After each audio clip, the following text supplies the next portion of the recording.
I remember calling my dad and telling my dad, like, we're going to do this. We're going to have an amputation. And I remember letting my friends know. And I went in on October 28th and had my leg amputated. And that day is a day that I will never forget.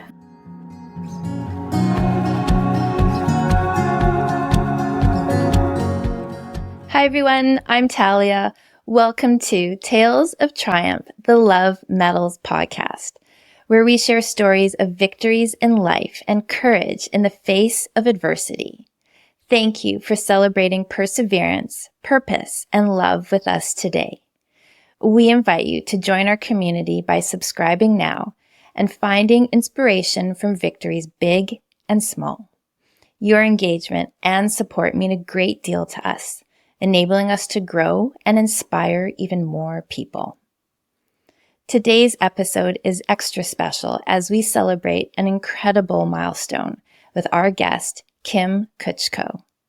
Diagnosed with cancer at 18, she's now marking 20 years of being cancer-free. Kim is not only a survivor, but also a leg amputee who went on to become a triathlete, a devoted mother of 3, and a successful entrepreneur. At 38, she balances life as a homemaker and business owner, embodying resilience, determination, and strength. Please enjoy as we commemorate this major anniversary with Kim. This episode contains content of a sensitive nature that may be triggering for some individuals. Hi, Kim. Thank you so much for being our guest today. I've had the joy of getting to know a bit about you through social media and some of your writing, and it's undeniable that you have a fire within you that leads to this amazing source of strength and determination. So I'm really honored to learn more about you today and to inspire others through sharing your story and how you choose to move through life. So welcome.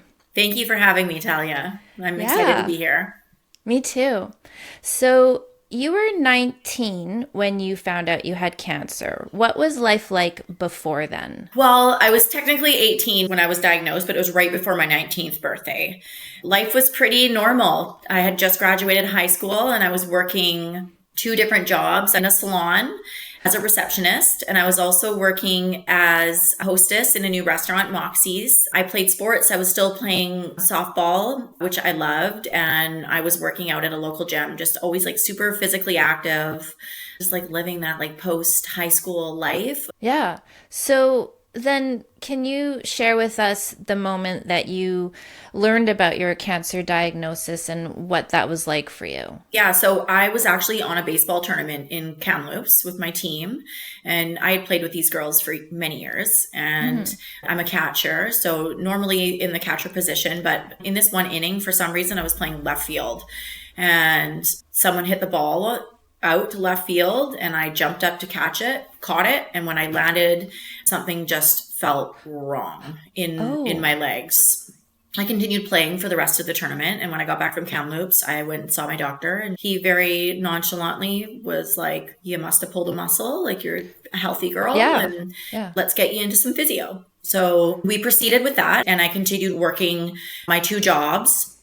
And a few weeks passed and the pain got worse and physio became unbearable. And at one point I had come upstairs into the kitchen and my mom said, "Have you looked at your calf lately?"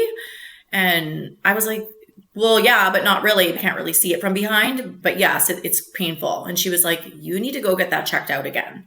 Wow. So that day, my mom forced me to go, lovingly gave me a very hard push to go back to my doctor and tell him that I was still having a lot of issues. He basically took one look at my leg and was like, "You need to have an x-ray and ultrasound today."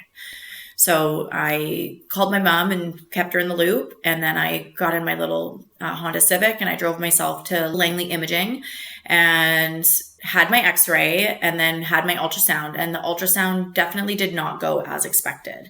I ended up being in the room with the tech for quite a long amount of time. And in the moment, I really tried to like bring myself back and like think like, what was I thinking? Like being in there for so long and knowing that something was definitely not right, but also kind of being like a very naive 18-year-old and thinking, well, not what could be wrong. And I left having like an inkling, like an inner knowing that something was not right. I went to work, and at this point I was able to do my job at the salon. But by the time I got to my second job in the evening at Moxie's, I was struggling. I was limping and I just wasn't doing well. Well, within 1 week of those scans, I received a phone call, not from my doctor, but from the BC Cancer Agency, saying that I needed to come in and have an appointment. Wow. So super alarming. Yes. As an 18-year-old. And thinking that I kind of knew something was wrong, but absolutely never thinking that it could be the C word.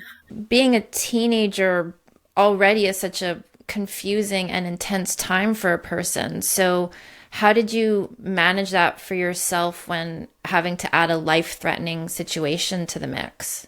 It was very much of like an in the moment type of emotional kind of roller coaster at the beginning.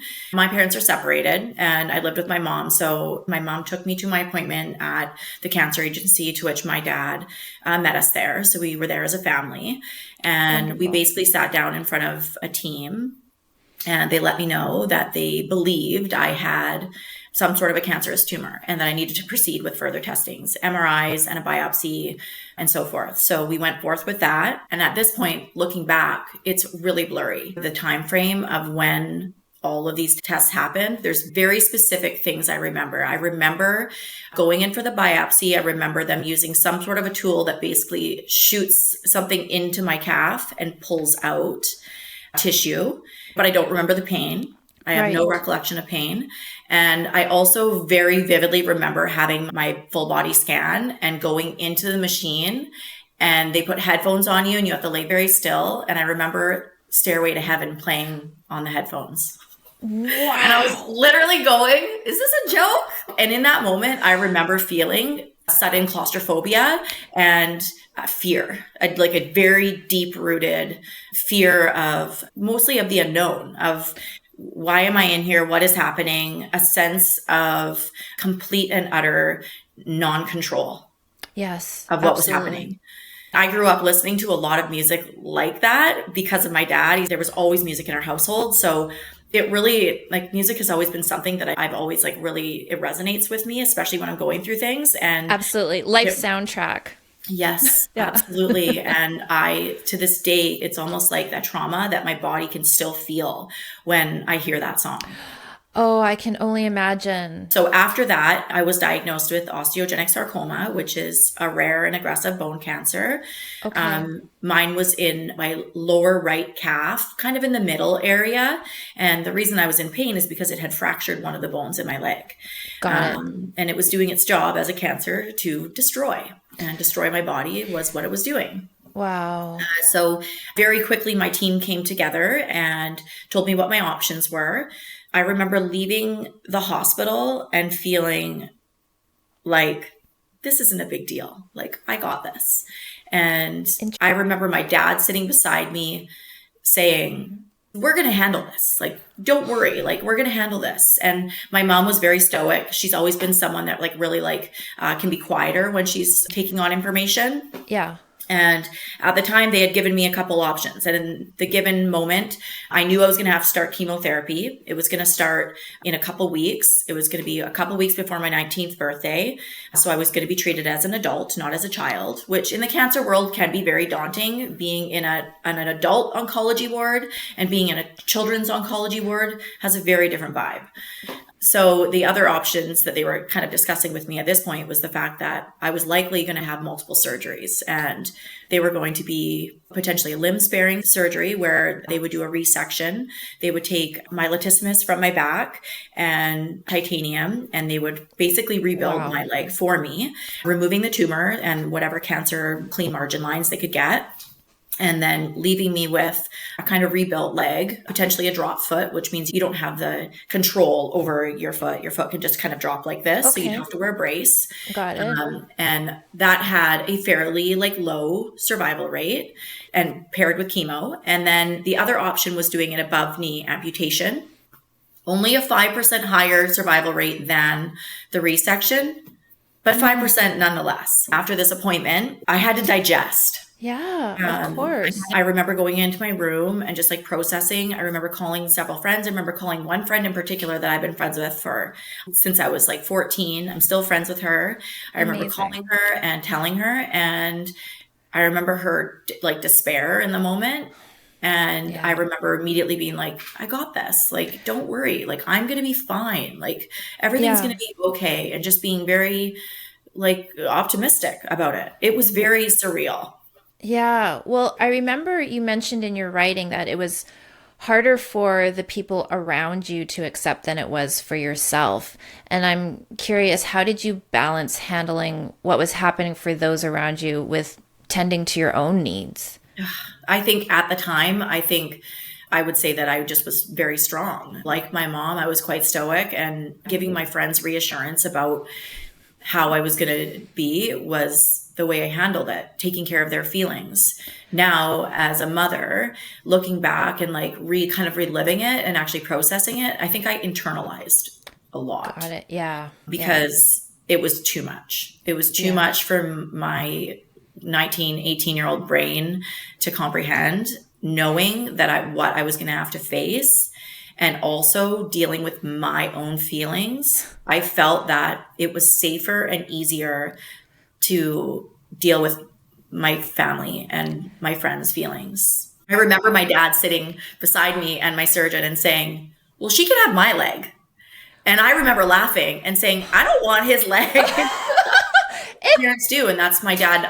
I don't even have any question. I know he would have done it, and it is not a possibility, but I know, but oh, that makes me want to cry instantly. Just like a parent's love for their child, like take what you need. Yeah, please. There's absolutely no deeper despair than thinking about your child being hurt. Yes. Or in danger. Yeah. So I can now, as a parent looking back, I wouldn't laugh. In that moment, I was an 18-year-old girl, and no, I did not want my dad's hairy leg. Oh, wow. That must have been such an intense and trying time for everyone. So then what made you decide to amputate your leg instead of taking your chances with keeping it? I remember mulling this over many times alone. That's kind of how I deal with things. I have like a very strong inner dialogue. For me, it's always been a very helpful thing. Like getting in my Honda Civic and driving around and listening to music and thinking about life and my options. And yeah, it was only a 5% better survival rate. Yeah, not very much. But it was a 5% better survival rate of living. The stakes were so high. They were so high. So I started chemotherapy 2 weeks before my 19th birthday. I almost immediately lost all my hair, like within a week. My chemo was aggressive, and my friends would come and we'd have chemo parties and we'd get takeout, and they'd be in my room with me, and they just surrounded me with like so much love. Amazing. Oh, and yes. Yeah. You know, I have like a lot of really good, beautiful memories of those times. But then I also have a lot of memories of being alone, because when, like, pardon my French, but when it hits the fan, you normally are by yourself. Yes. And so after the chemo parties would end and my friends would go home, it would be me and usually just my mom or my dad in the hospital room with the French fry container to puke in, and it would be steady because it hits you like a truck. It hits you like a Mack truck. And once you get stable enough and you're hydrated enough and your bowel movements are good, they send you home. And then you have a 3-week period between that and your next chemo where you basically feel like you're dying and can't eat, and you start feeling better and you start feeling better and you start feeling better, and then bam, you're back again. And so this is before, so you were going through chemo. This is before my amputation. Got it. Okay. So the protocol was 6 rounds of chemotherapy, 3, and then the decision, and then 3 more post-decision. And what was the time frame for that? Like, how long did that go for? So it was once every 3 weeks I would have chemotherapy. So I started chemotherapy in September. By the end of October, I had finished my third round of chemotherapy and it was decision time. And for me, there was just no question. I knew in my heart, I knew in my soul that the risk of doing a surgery that was going to leave me partially, not disabled, but like altered in my physical form, and having the drop foot and just having my latissimus taken from my back, like as a very active person, it was more than just the 5%. I truly felt that it was a leg or a life. I remember driving around in Cloverdale listening to music. I remember calling my dad and telling my dad, like, we're going to do this. We're going to have an amputation. And I remember letting my friends know. And I went in on October 28th and had my leg amputated. And that day is a day that I will never forget. My family and friends will probably have to live with, unfortunately. Yeah, well, that was going to be my next question. I assume you were put under for that operation. So what was it like being put to sleep, knowing that when you wake up, your right leg will be gone, and then actually waking up with the reality of that? The day before, I went for a pedicure and I got my toes all painted really bright pink, and always really loved my body. And I don't really mean that in a cocky way. No, of course not. In a healthy, self-loving way. I always loved working out. I loved running. I loved sports. I loved wearing high heels and cute clothes, and I just liked my physical form. And I just remember thinking in the moment, like, when I'm done this surgery, I don't have cancer anymore. So it wasn't even really like, oh, I'm going to go into surgery and I'm going to be missing my leg. It was, I'm going to go into surgery and this cancer is going to be gone. So on the day of my surgery, I had a lot of feelings, but I definitely went in thinking, once I have made this choice to have my leg amputated, there's no more cancer in me. I don't have a death threat living within my body. Amazing. I'm making the right choice. It's a leg or a life. So that morning, my mom, my sister, and my dad all came with me to the hospital. I met with my surgeon and my anesthesiologist. My anesthesiologist was a very strikingly handsome man. These are just things that stick out.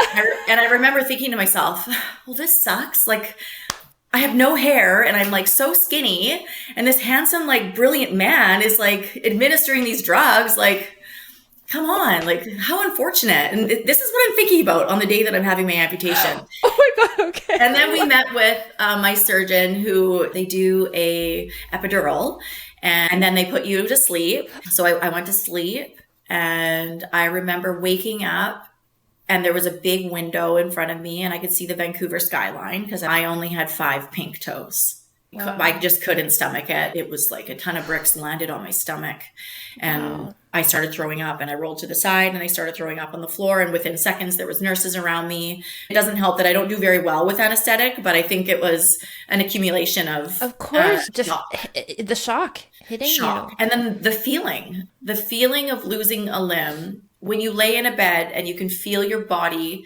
relax into a mattress and the weight of your body, and then waking up and not having any weight, but still having the sensation that my leg was there because of phantom sensation. Got it. Something I did not prepare myself for. And they didn't talk about that at all? Like the doctors or the care team didn't prepare you for that? No.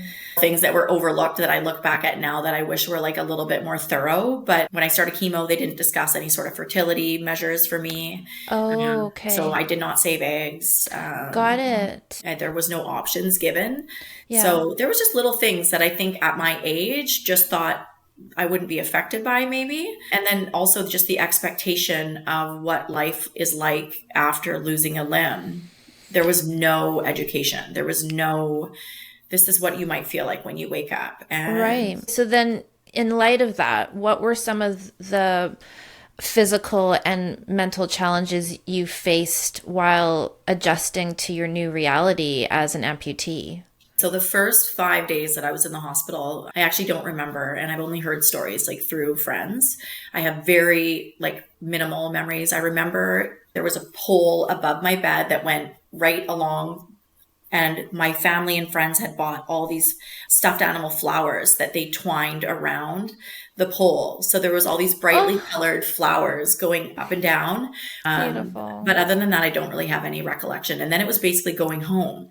And going home on crutches and not even really knowing how to use crutches because I'd never been on crutches. I'd never broken a bone or injured myself before. Having to navigate stairs, having a wound that was still open, multiple staples at the end of my limb, holding it together so it could heal. And we lived on a 2-level home. And I just remember really struggling in the first probably 4 to 6 weeks because I was undergoing chemo at the same time with pain management and just with overall body fatigue and sickness because of the chemo. And I remember the nights being very long and just like, I kind of just felt like I was like in a torture dungeon. Yes. Because my goodness. My body was trying to heal from this very traumatic surgery, undergoing chemotherapy, and it was too much. So physically, you were being incredibly challenged. So I'm going to assume there was no room for any kind of mental processing around any of that. Like you kind of were you just focused on getting through it physically, and then did the more kind of mental, psychological stuff come later? Later, we're talking like later, like now. Oh, wow. I truly mean that when I say that. I think I internalized everything at that point. I knew what my job was. And my job at that time was to get better. And I vividly remember a moment where I had finally been able to go back down to the suite that I lived in. And I was on my crutches and I had a really large mirror in my suite. And I crutched by it and I was bald and I was probably 95 pounds. And I remember looking at it and thinking, who is she? Right. I am not her. Right. And feeling very emotional and very pissed off and very shocked by my own physical frame. There was countless nights and moments in those first few weeks where if I was in the bath and I looked down, I would really just stare at myself and just absorb my body and what it was. And then it was like a light switch. I would be like, okay, we're not doing this anymore. You've been sad for a couple minutes. Suck it up. Get up. Go wash your face. Put your makeup on. Get dressed. And let's get on with the day. And for a long period of time, after I finished chemo, I would drive myself to GF Strong by myself to do physiotherapy with my physiotherapist. Yeah. So in retrospect, do you feel like that was the necessary thing that you had to do at that time, just like suck it up and get on with life? Or do you feel that, for someone else who's listening right now, who's going through this journey, like as they're listening to this, what advice do you have for them in terms of getting through this first part?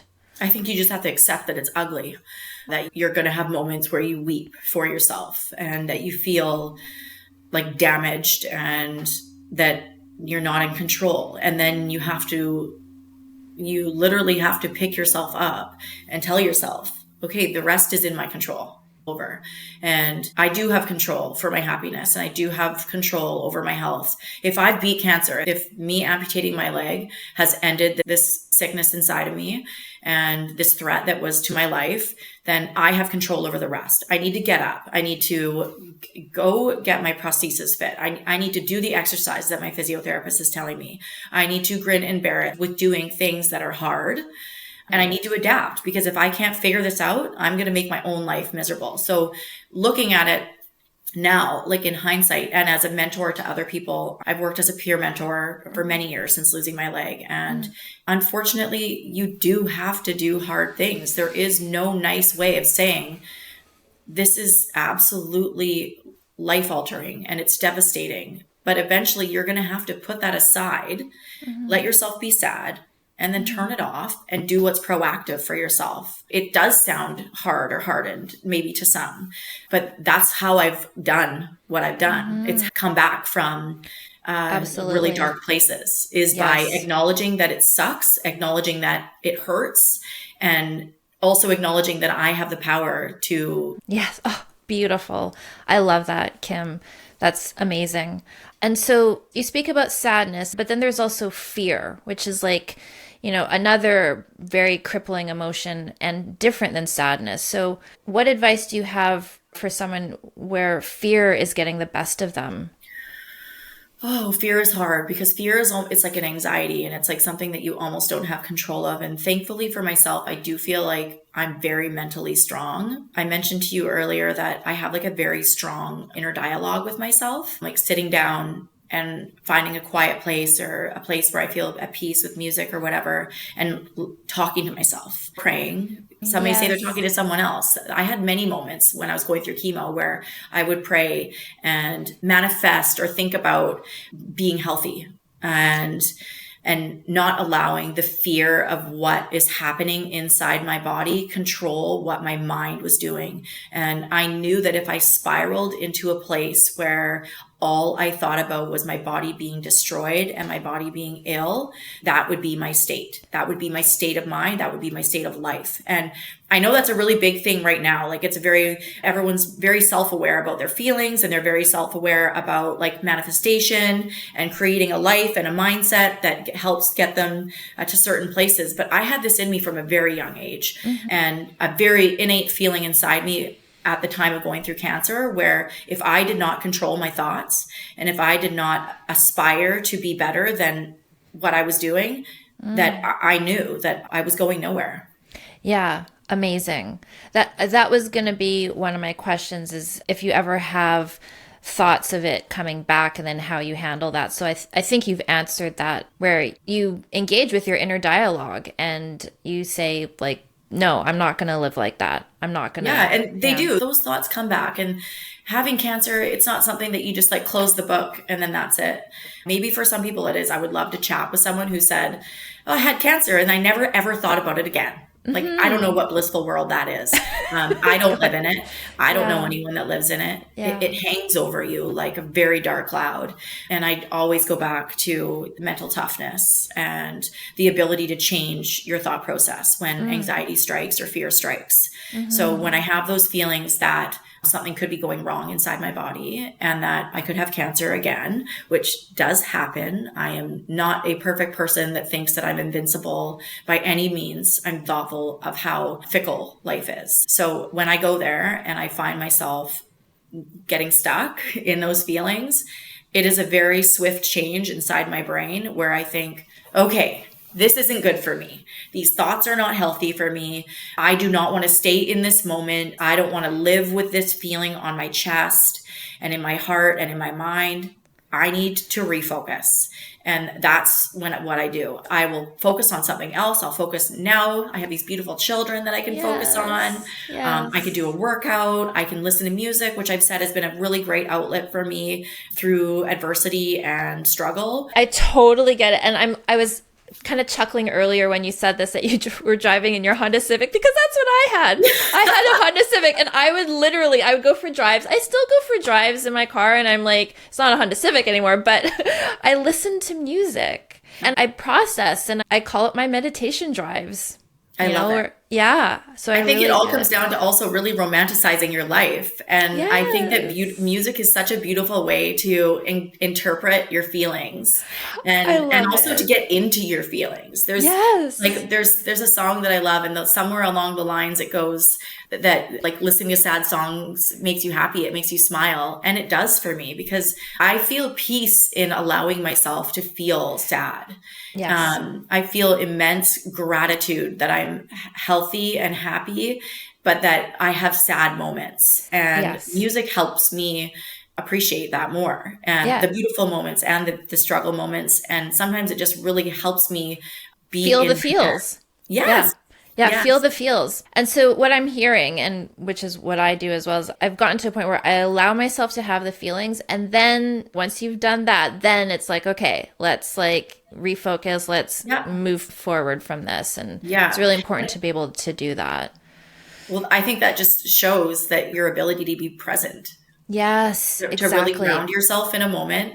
And then to say, okay, that this isn't going to be the present right now anymore. I'm going to alter what's happening, and I honor those feelings. And now I'm going to be present in another moment that makes me feel joy and makes me feel goodness. Exactly. Beautiful. Because it's not moving on from an emotion doesn't mean you're not allowing yourself to feel them. There's a very distinct difference between like, I'm not going to feel this sadness, I'm going to move on, and just allowing yourself to, as you said, to be present, experience that emotion, and then get present to, I'm going to experience another emotion that is more supportive of moving me through in a way that's going to be helpful. Are there any organizations that helped support you during that time and over the years that you recommend? Oh, yes, of course. Okay, so not really during my process of going actually through chemo and my amputation, but post when I decided to become an athlete again and wanted to do triathlons relatively shortly after I had cancer. There's the CAF Foundation that's in the States. They offer a ton of support for amputees that want to do sports, financial funding. The Warramps within Canada, they're incredible. They also offer funding. I do advocate quite hard about finding a prosthetist and a team that really serves you. And I've worked with multiple prosthetists, and the prosthetist that I'm with now, I've been with for probably 18 years. We really aligned on more levels than just the basics of a prosthesis. I really needed to feel that he got me, that Yes. he was going to take care of me, that whatever crazy ideas I had about what I wanted to do, he'd be like, let's do this. Amazing. The bar is up here. I need to be a little bit educated here. So this is a person that's helping you with your prosthetics? Prosthetists basically will fit you and mold you to a prosthesis. They'll also line you up with a prosthetic component that best aligns with your life. So whether you're a child that just wants to run around and play, or if you're maybe someone that's older that has a hard time just being safe in their environment, or if you're someone like me who absolutely wants to do everything. I want to do everything. I want a leg that can keep up, that I can beat on, that can move very fast through the transitions of my day and my life. Amazing. So yeah, this person is a very important person for an amputee. This person is your lifeline to health, not only physically, but mentally, because our physical wellness is so intertwined with our mental wellness. And I do firmly believe that the amount that you can get up and be physical just is brilliant and beautiful for your mental health. Absolutely. I've seen on your social media your various prosthetics, and they're just they're really cool. I'm like, man, what goes into that? The process around all of that, just even designing it. And yeah, I can only imagine. Because for me, I'm an above knee amputee. So I have no knee joint. I have no ankle joint on my right side. Right. So I have a socket that goes on my residual limb. I also have a knee unit that is the knee component of my prosthesis. I have a titanium post, which would be your lower leg. Okay. And then I have an ankle. It's not a functioning joint, but it has flexion. And then there's a foot. Wow. So it's multiple components. It's not just one thing. It's not a stock item that you just purchase. It's very one of a kind and personalized to the person. So a prosthetist's job is to basically create this limb that can allow this individual to do all the things that they need and want to do to have a really full functioning life. Amazing. And so just out of curiosity, do you have toes that you can paint on it? I do, yeah. Yeah, and I've got on all my feet except for my flex run foot and my cycling foot, I have toes. And I often buy the shell of the foot multiple times through the year because I do like it to look really nice. And because it's plastic, it does get some wear and tear. Got it. I go for a pedicure usually once a month. In the summer, probably every 2 weeks. I spoil myself that way. I think self-care is really important. Yeah, especially since that was something that was meaningful and special for you before. So it's lovely that, you get to carry that through.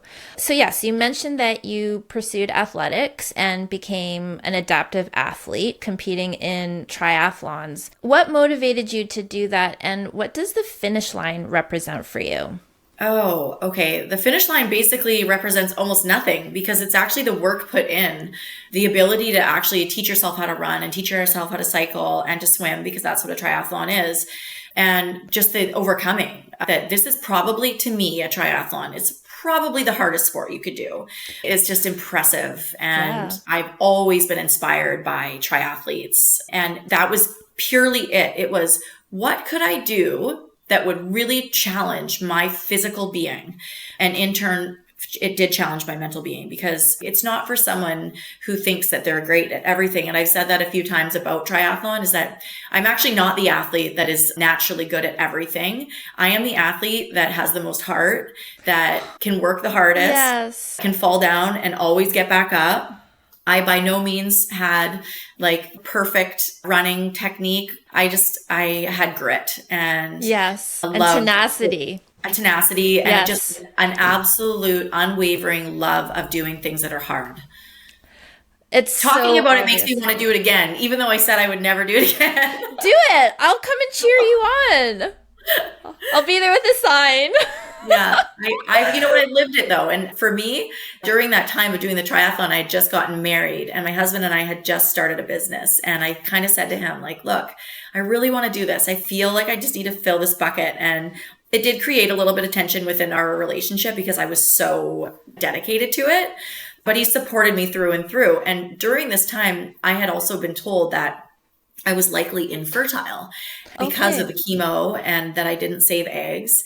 And my husband and I had a heart to heart and at the time find out what our options are. Yeah. And they basically said like the likelihood that you'll have a baby is very slim. And you have a low egg count and you're very damaged from chemotherapy.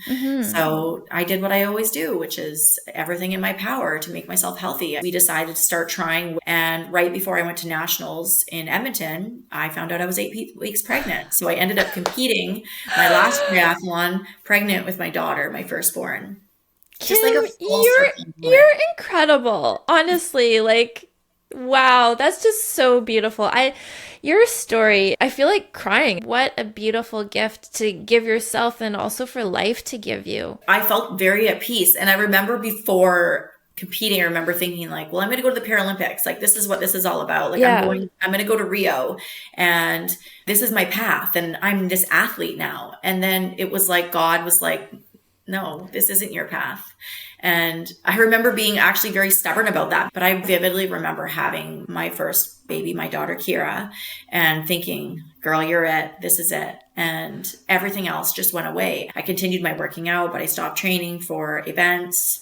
And then when Kira was 9 months old, I got pregnant with my son and had another baby. Wow. And then I had 2 under 2 and the immense like gratitude I felt for having 2 healthy pregnancies and 2 healthy babies was an overwhelming, just like peaceful, this is who I am and where I'm supposed to be feeling.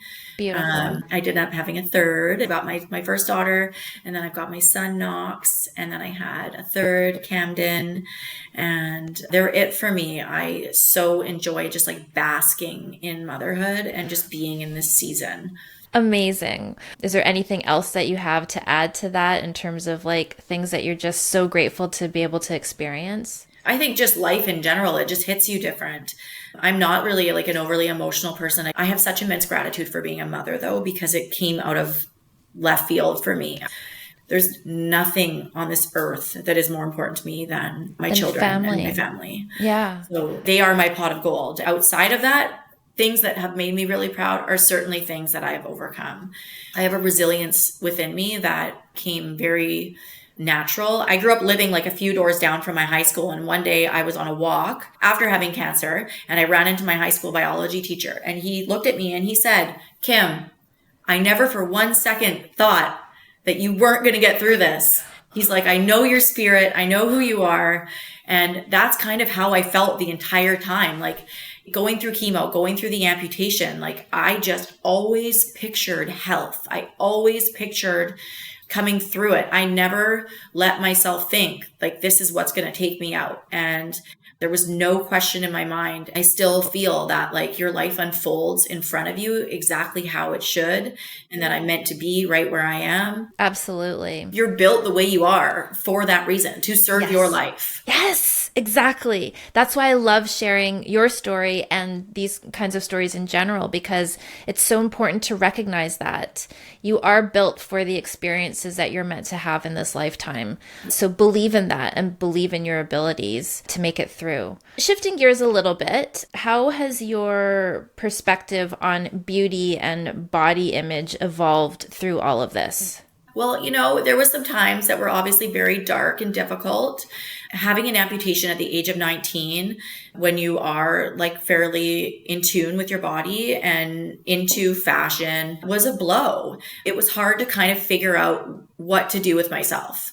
And at first, when I was on crutches and I had no prosthetic to wear, I was all about tracksuits and sweatsuits. And I remember like the 555 sole sweats being really popular. So I had like an arsenal of those that were comfortable and easy for me to live in. And then once I got a prosthetic, it was like, well, how do I dress this thing? Like it wears clothes differently. So I did have a prosthesis at one point that had a full cover on it. And it was kind of like a Barbie-ish looking leg. Okay. And it didn't last long because it wasn't durable. it ripped easily, and people would stare at it more because they were like, does she have a prosthetic leg or doesn't she? Like, got it. Yeah. they weren't really sure what it was. And then at that point it was like, this isn't functional. So that's when I literally was like, no more covers ever.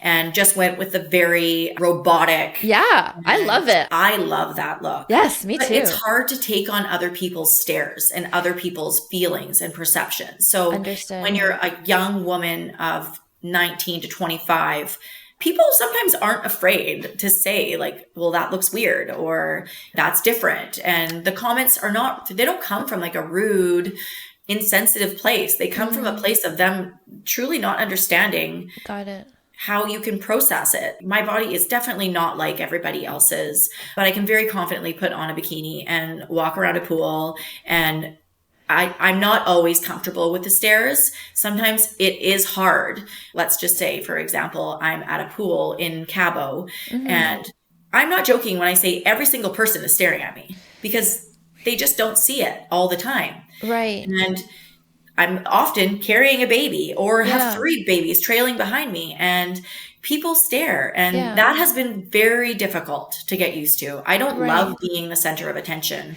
So when people are staring, especially if they stare for too long, it can make you feel like, okay, like enough, like you stared enough, or ask me if you're curious. So do you invite people to do that, to ask you, like, or what do you do in those moments where you're kind of getting to a point where you're like, okay, I make people feel comfortable, I think. I would tell them, like, are you curious? Especially with kids. Like, I always will say, like, do you have any questions? Like, do you want to touch it? Do you want to see how my leg bends? Yes. I really try to open the conversation because I know that, truthfully, I would say like 99.9% of people are not asking you or staring at you to make you feel badly about yourself or to make you uncomfortable. Human beings are curious. Yeah. No, it's a really beautiful way of putting it. Yeah. I think curiosity. It lightens the uncomfortableness of the differences. Yes. Beautiful. I love that. Okay. I have 3 kinds of victory stories that I like to ask guests to share about. The first one is small daily victories. What's an example of a small daily victory for you? My daily victory is definitely always being on top of my health. So physically moving my body, physically fueling my body with the food that I need, and also mentally supporting myself in ways that fill my bucket. Excellent. A victory within a failure. Has there ever been a time when you experienced something as a failure, but later were able to recognize the victory within it? Lots. Yes. I like to think that like I don't get embarrassed easily, but I've had lots of really embarrassing moments as an amputee, learning to do things. Victory within failure for me would be confident enough in yourself that you're going to screw things up, that you're going to try something and it's not going to be pretty. When I first started road biking for triathlons, I remember falling on a moving car because I lost my balance. I have fallen down in front of people, learning how to walk. And that sucks. You feel stupid. And then you think, okay, get up. Like, you can't stay down. You have to move forward. Being able to be slightly embarrassed and not good at things is a beautiful thing. Don't allow things that make you feel like you're not good at them to dictate. Yes. In like total agreement with you. I call it having security with your insecurities. Yes. Like, yeah, I have insecurities and I'm secure about that, you know? Yeah. I'm not very good at this and it might not look very natural or like I'm a pro. I'm still going to do it though because I enjoy it and because I just want to experience it. Absolutely. I love that so much. So then this brings us to your rainbow story, which is your overarching life storyline. It starts with a major adversity, which we've been talking about, and then it travels through all the different colors and experiences of life and brings you to your pot of gold, your life's purpose. So have you been able to identify for yourself what your rainbow story is and what your life purpose is? My rainbow story is basically that I have learned how beautifully adaptive I am, and that in the face of something devastating or something life-altering, and even in minor situations, I can take it step by step in a way that I've given myself grace. Life will never turn out or play out, I truly believe this, the way you planned it. It will never, It will never be this perfect thing. But No. if you don't focus on the perfection and you just focus on giving yourself grace throughout the differences and the challenges and the changes, I think it becomes perfect. It becomes this imperfect tapestry of events. Yes, absolutely. Kim, you're so inspiring. I love everything you're sharing. And yes, I agree with you. And I also love that you said part of your rainbow story is being an adaptive person. And I love how that has manifested for you, not just figuratively, but physically as well. Your superpower to adapt. Yes. Which is the most amazing gift you can be given for moving through life. Like, period, is being able to adapt. There are very few things that I cannot do. I may do it differently, but there are very few things that I absolutely cannot do. Got it. I love that. And I think that's a really valuable thing to come to terms with when you're dealing with being a person with ability issues. Yeah. Kim, are you ready for a quick round of questions? Yeah, sure. When do you feel the most seen for who you truly are? Oh, I was talking to my oldest daughter probably like a couple months ago, and she had popped into my workout space when I was training, and she was talking about working out and what she needed to do and our bodies. And I said, well, like, what do you think about your body? And she said, I feel good. And I was like, good. Yes, good job. And then excellent. I said, how do you feel about mama's body? And she said, I think it's cool. And I love that. And I know she knows I have a prosthetic. I know she knows that my body is different. I love that she thinks that my body is cool. So you feel seen through how your children are seeing you. I think because like I am their role model of what a happy, healthy adult is. Like I truly believe that the way I live my life is what they will grow up thinking is, I hope, a healthy, happy person. And and hopefully for my daughters and my son, what a woman is. Yes. I also think that kids just have no BS. They see you. Yeah. And they see you with so much love. So that's when you know that like it's genuine and it's true. How do you honor yourself every day? I think just like allowing myself to be present. I'm a wife and a mom first, but I'm still Kim. And there has to be things throughout my day that I do completely selfishly just for me. It's also in the days where you actually are feeling not good or you're going through a struggle, and you can just honor being slow and present. Yes. I'll be 40 in a couple of years, and I just feel like so blessed. Yes. Coming up this October, I will be 20 years cancer-free from my amputation date. Amazing. And I honor myself by being really authentic to who I am. You got to honor yourself so you can honor other people. It's really important. What's your favorite way to celebrate? Oh, with food and family. My favorite place in my house is my kitchen. I love cooking. I love cooking for a crowd. Something really beautiful that people need to share is breaking bread together. Yes. And for me, any celebration is no celebration without a good meal. 100%. Do you have a piece of jewelry or accessory that has meaning for you? And if so, why? I've never really been like a really overly religious person. Mm-hmm. And it really wasn't until I had cancer that I started to pray or manifest. I just started talking to someone, and it wasn't just myself. And having this really secure feeling that there was something out there bigger than myself. And when I became a mom, felt that it was important that my children could go somewhere else to put their worries. So I've always been like really vocal with my kids about praying and about putting their problems down and leaving them where they are. And I think that's really important, because if we're constantly carrying them, that's when it gets heavy. So I love my necklace, and I think it just reminds me of my kids and my husband and my faith. It's very beautiful. How do you define a victory or a triumph for yourself?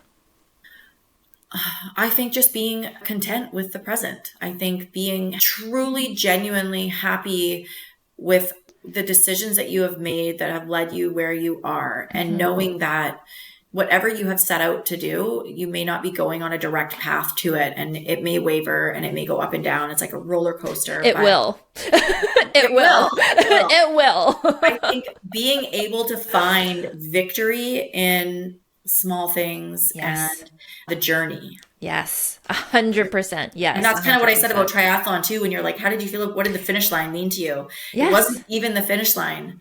Yes. It was the process of actually becoming a triathlete. Time and time again, through all these conversations I'm having, it is always about the journey.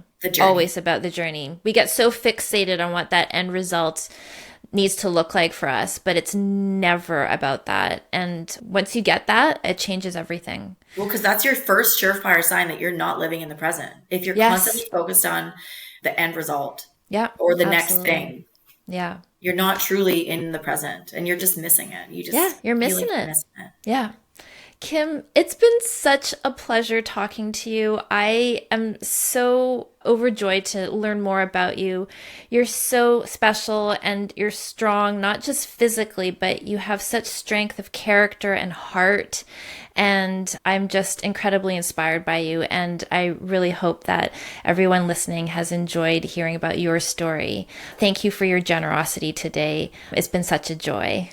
Thank you so much for having me. I'm absolutely humbled that you felt that my story was worth hearing. Yes, absolutely. I've enjoyed our chat. Good. Kim, I'd like to take a moment to acknowledge you for sharing your powerful story with us. Your journey exemplifies not only resilience and strength, but also an unwavering ability to move through life's toughest challenges with grace. Kim, please accept this Love Medals certificate for going above and beyond in the area of grace.